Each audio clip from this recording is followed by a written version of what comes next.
Bismillahirrahmanirrahim. Assalamualaikum warahmatullahi wabarakatuh. Alhamdulillah, wassalatu wassalamu ala rasulillah.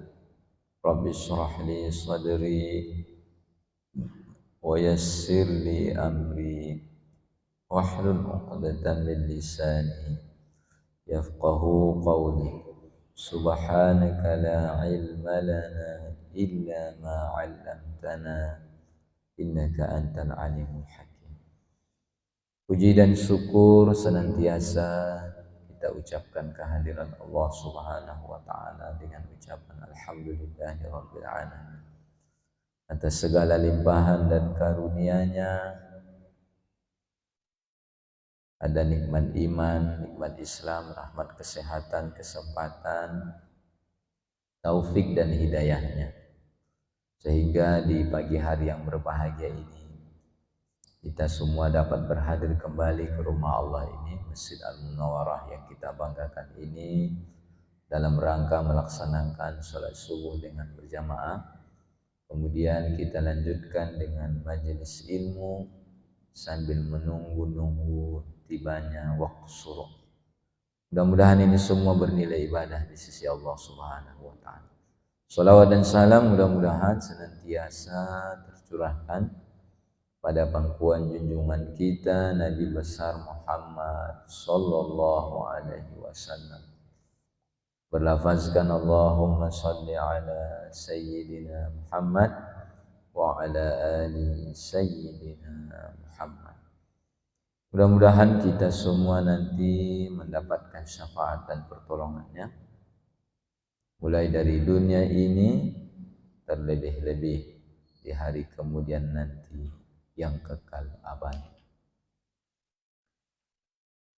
Amin amin ya rabbal alamin. Bapak Ibu hadirin jamaah sholat subuh Masjid Al-Munawwarah yang dirahmati oleh Allah, kita lanjutkan pengajian kita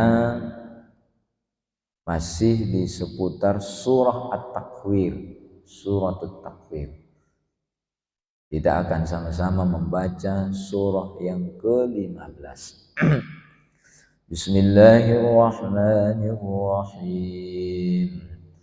Fala uqsimu bil khunnas al-jawaril kunnas والليل إذا عسعس والصبح إذا تنفس إنه لقول رسول كريم ذي قوة عند ذي العرش مكين مطاع ثم أمين وما صاحبكم بمجنون ولقد رآه بالأفق المبين وما هو على الغيب بضنين وما هو بقول شيطان رجيم فأين تذهبون إن هو إلا ذكر للعالمين لمن شاء منكم أن يستقيم وما تشاءون إلا أن يشاء الله رب العالمين. Fala uqsimu bil khunnas, aku bersumpah demi bintang-bintang. Allah berfirman, aku bersumpah demi bintang-bintang.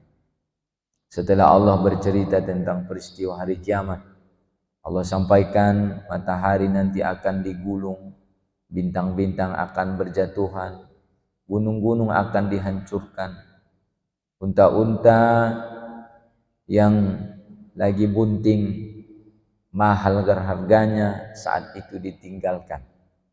mengingat bahwa peristiwa itu luar biasa. Setelah itu Allah berfirman di ayat yang ke-15 ini, aku bersumpah demi bintang-bintang. Fala uqsimu bil khunnas. Al-jawaril kunnas, yang beredar dan terbenam. Wal-laili idza as'as, dan demi malam apabila telah larut. Ini ungkapan-ungkapan sumpah Allah ini dengan menyebutkan makhluk dan ciptaannya. Was-subhi idza tanaffas, dan demi waktu subuh apabila fajar telah menyingsing. Ternyata waktu subuh ini juga adalah waktu yang Allah bersumpah dengan waktu subuh itu. Nah, tentu di saat Allah bersumpah dengan menyebutkan waktu, binatang dan benda, maka tentu ada keutamaan yang terkandung di dalam waktu itu, ataupun benda itu, ataupun binatang yang Allah sumpahkan. Ya termasuk waktu subuh ini. Karena memang waktu subuh ini adalah waktu yang sangat berharga sekali. Jadi kalau kita lihat ya ulama-ulama kita itu, dia memanfaatkan waktu awam ya, awam. Kalau mungkin ya orang-orang tertentu itu dia memanfaatkan itu 2/3 malam ya sampai menjelang subuh. Tapi kalau kita orang-orang awam ini paling tidak 2 waktu inilah kita manfaatkan.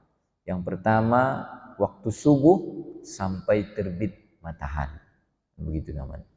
Yang kedua adalah waktu maghrib sampai menjelang isya. Dimanfaatkan itu.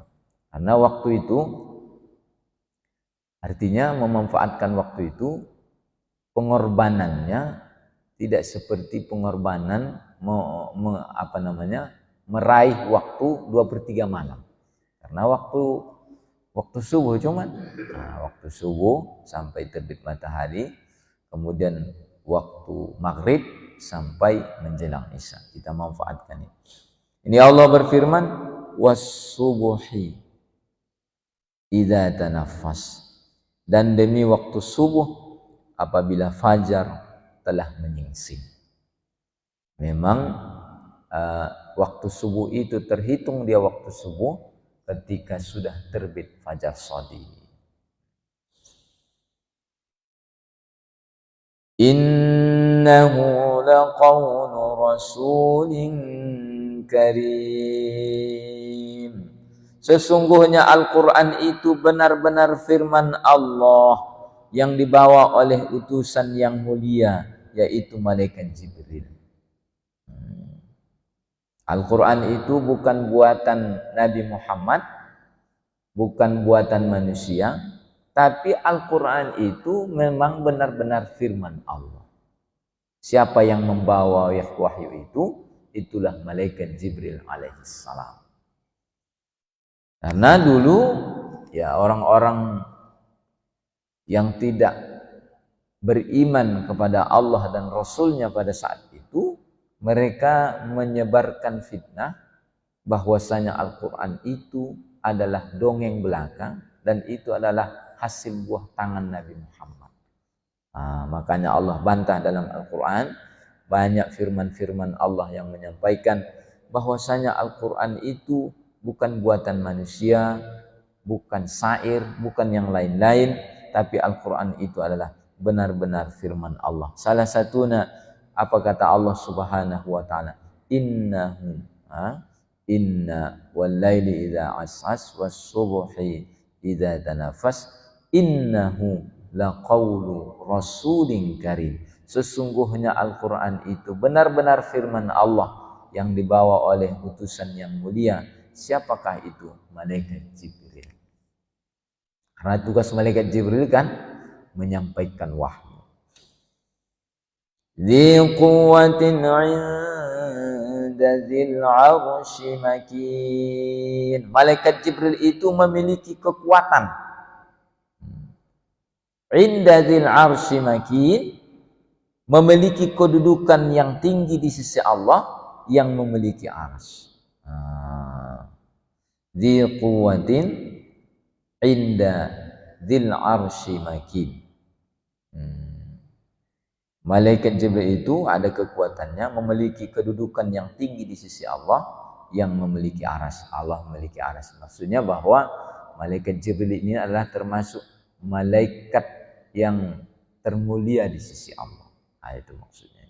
Bahwa malaikat Jibril itu bukan malaikat sembarangan maksudnya. Muta'in samma amin. Di sana, di alam malaikat itu, ditaati dan dipercaya. Rupanya malaikat Jibril ini dia punya kedudukan dia. Punya kedudukan di hadapan para malaikat. Wa ma sahibukum bimajnun. Dan temanmu wahai Jibril. Berarti siapa teman Nabi Jibril itu? Itulah Nabi Muhammad. Temanmu itu wahai Jibril, maksudnya Nabi Muhammad. Wa ma sahibukum bimajnun. Temanmu itu wahai Jibril, Muhammad itu bukanlah orang gila.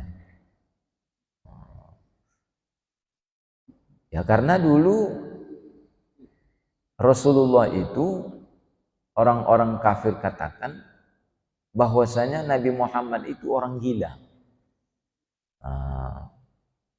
Ya memang kita akui itu berat merubah keyakinan itu.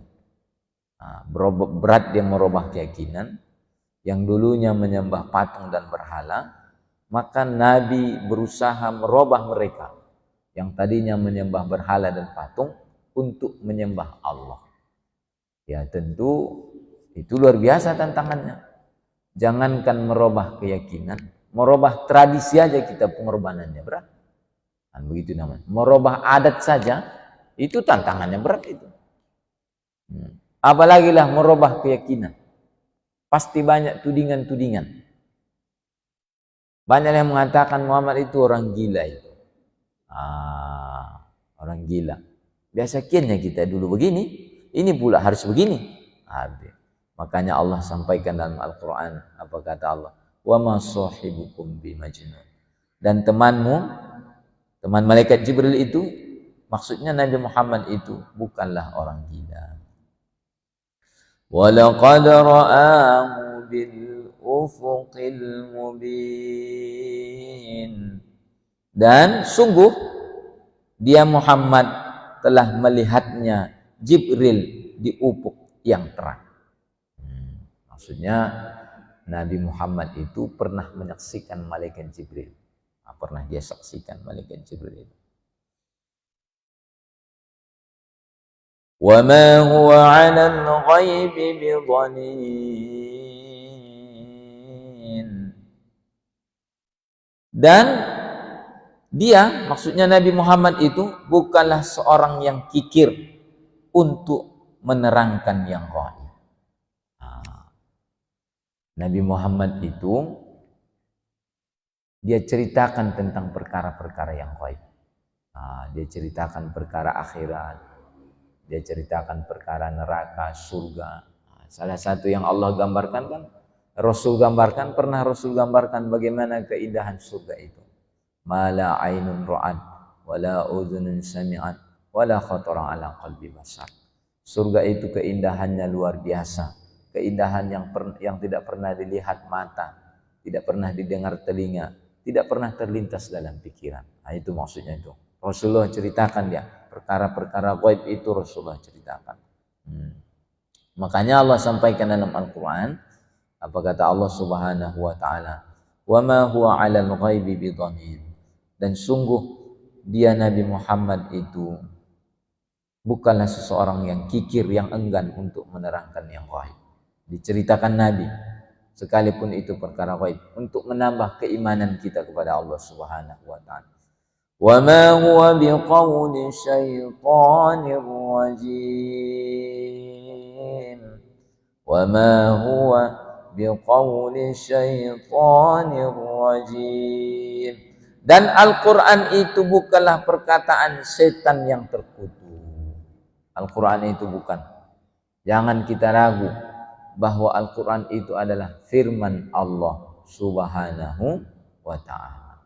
Harus kita yakini, karena memang Al-Quran itu salah satu rukun iman yang 6. Percaya kepada kitab-kitab Allah.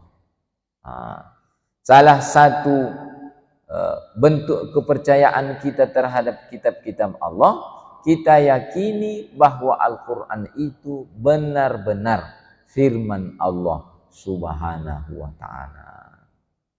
Bukan buatan Nabi Muhammad, bahkan bukan perkataan setan dan yang lain-lain sebagainya, tapi itu semata-mata firman Allah Subhanahu wa ta'ala. Fa aina tadhhabun? Maka kemanakah kamu akan pergi? Kemana kamu akan pergi? Fa aina tadhhabun? In huwa illa dzikrul lil alamin. Al-Quran itu tidak lain adalah peringatan bagi seluruh alam. Al-Quran itu adalah peringatan bagi seluruh alam. Al-Quran. Liman syaa'a minkum ayyastaqim.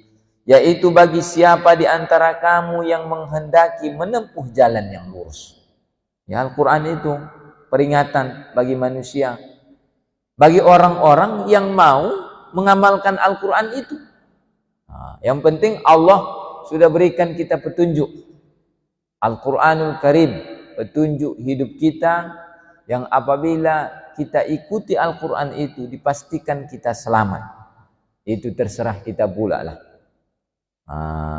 Terserah orang pula lah. Mau dia amalkan isi kandungan Al-Quran itu, atau dia mengambil jalan yang lain selain daripada panduan yang Allah berikan. Makanya Allah sampaikan, liman syaa'a minkum ayyastaqim. Yaitu bagi siapa di antara kamu yang menghendaki menempuh jalan yang lurus.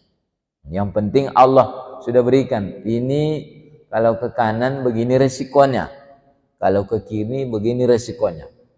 Tinggal kita pula yang memilih. Penting Allah Subhanahu wa ta'ala sudah berikan kita petunjuk Al-Quran Karim. Wa ma tasha'una illa an yasha' Allahu Rabbul Alamin. Dan kamu tidak dapat menghendaki menempuh jalan itu kecuali apabila dikehendaki Allah, Tuhan seluruh alam. Tapi sekalipun sudah Allah berikan petunjuk kepada kita, kita takkan mampu menempuh jalan itu kecuali atas kehendak Allah Subhanahu wa ta'ala. Bukan karena hebatnya kita. Dan begitu namanya itu. Termasuk kedatangan kita kemari ini bukan karena dekatnya rumah kita, bukan karena hebatnya kita, bukan karena cepatnya kita bangun. Tapi ini semata-mata kehendak, taufik dan hidayah yang Allah berikan kepada kita. Jadi Bapak dan saudara yang dirahmati Allah, maka Allah katakan pun dalam Al-Quran, wa ma tasyauna illa ayyasha Allahu Rabbul Alamin. Sekalipun sudah Allah berikan petunjuk itu, ini jalannya seperti ini seperti ini seperti ini. Kita takkan mampu menjalani yang jalan lurus sekalipun itu, kecuali itu adalah merupakan kehendak dan ketentuan yang telah ditakdirkan Allah Subhanahu wa ta'ala. Begitu kita lemahnya, la haula wa la quwata illa billahil aliyyil azim. Jadi Bapak dan saudara yang dirahmati oleh Allah Subhanahu wa ta'ala, makanya senantiasa kita bersyukur kepada Allah Subhanahu wa ta'ala atas segala nikmat yang Allah berikan. Termasuk nikmat itu adalah nikmat hidayah, petunjuk. Allah bimbing kita selalu.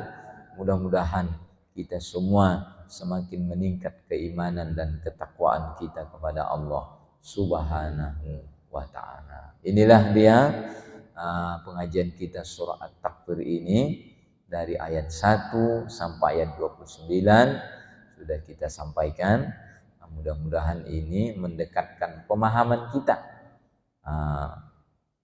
meningkatkan tadabbur kita di saat kita membaca surah At-Takwir ini. Mungkin inilah pengajian kita ini, mudah-mudahan bermanfaat. Insya Allah akan kita lanjutkan di pertemuan kita berikutnya. Kita akan memasuki surah Abasa wa Tawalla. Subhanakallahumma bihamdika asyhadu an la ilaha illa anta astaghfiruka wa atubu ilaik. Assalamualaikum warahmatullahi wabarakatuh.